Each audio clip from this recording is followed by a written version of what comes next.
तुम्ही सगळ्यांचं स्वागत आहे। आज आपण आहे ना रव्याचा लाडू करणार आहोत। हा अर्धा किलोचा रवा आहे, पाव किलो पिठी साखर आहे,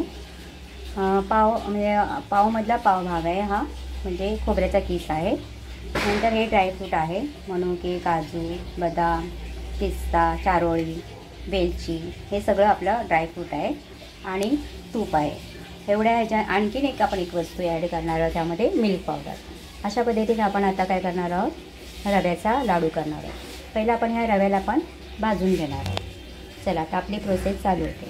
प्रथम आपण काय करूया, पॅन गरम करूया आणि त्यात आहे ना थोडंसं तूप,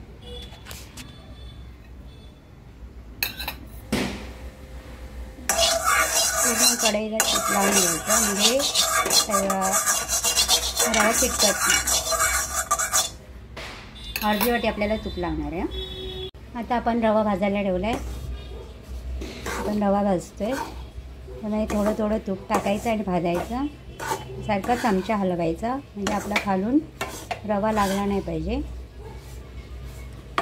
रव्याचा कलर चेंज होईपर्यंत आपल्याला हा रवा भाजायचा। आणि माझा पूर्ण अर्धा किलोचा रवा ह्या कढईमध्ये पूर्ण राहिलेला आहे, त्यामुळे मला दोन प्रोसेस करावी लागत नाही आहे।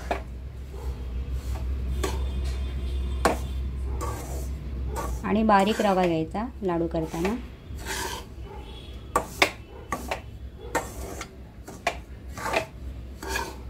त्याचा कलर होईपर्यंत आपण भाजून घेऊया। आपला रवा पूर्ण भाजून झालेला आहे। आणि आता आपण खोबरं घेतलं होतं, ते पण खोबरं म्हणजे खोबऱ्याचा किस, तो पण भाजून यात टाकलेला आहे। पूर्ण आपला रव्याचा कलर एकदम पूर्ण चेंज झालेला आहे भाजल्यामुळे, तुपामध्ये पूर्ण भाजलेलं आहे।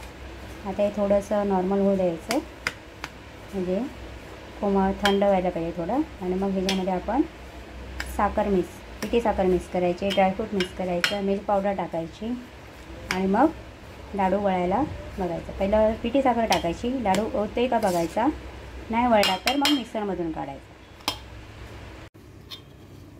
ते नॉर्मल एकदम थंड झालेलं आहे थोडं, ह्याच्यामध्ये आपण पिठी साखर टाकतोय, नंतर हातानेच मॅच करायचे।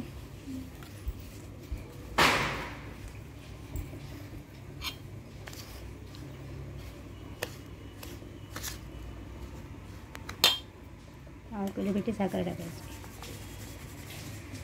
अर्धा किलोला पाव किलो बरोबर होऊन जाते।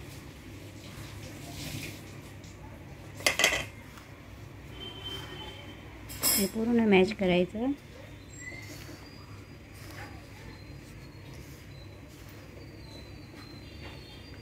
अर्धा किलोचे लाडू 1 किलो एवढे होतात।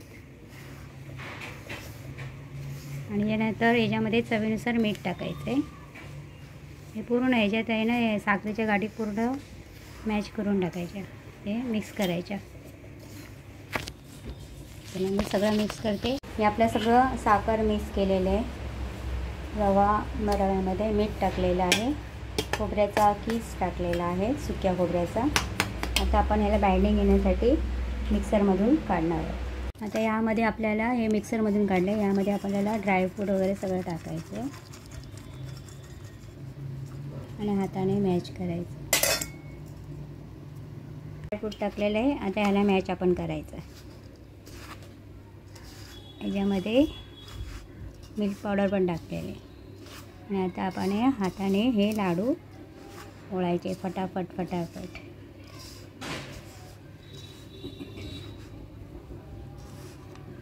असं केलं ना की असं वळला पाहिजे लाडू, दिसतं?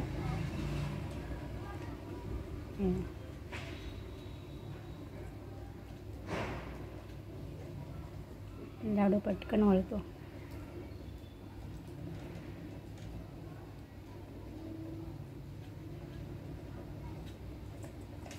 आपला लाडू मस्त वेगळे झालेले आहे।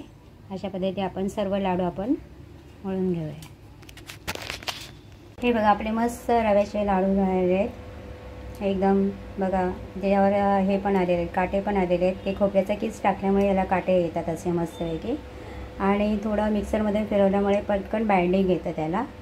आणि दुसरं म्हणजे जर तसं बाइंडिंग येत नसेल तर थोडंसं दुधाचा शिंतोडा मारायचा याच्यावर, हे दूध थोडं हे करायचं, आणि त्याने पटकन बाइंडिंग होऊन जातं, आणि मस्त वेगळे आपले रव्याचे लाडू झालेले आहेत।